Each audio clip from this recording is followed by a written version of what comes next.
హిందూ, ముస్లిం, క్రైస్తవ లోకానికి 2025 సంవత్సరాల క్రిందట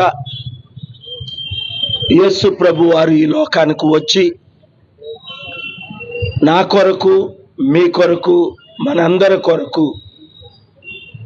దాదాపు 200 దేశాల్లో ఉన్న 850 కోట్ల ప్రజల కొరకు యేసు ప్రభు క్రైస్తవులు కాకపోయినప్పటికీ, హిందువులు కాకపోయినప్పటికీ, ముస్లింలు కాకపోయినప్పటికీ దేవుడే మానవుడిగా ప్రజలందరినీ, మనలందరినీ రక్షించడానికి ఈ లోకానికి వచ్చి 33.5 సంవత్సరాలు జీవించి ఆయన చెప్పిన ప్రకారమే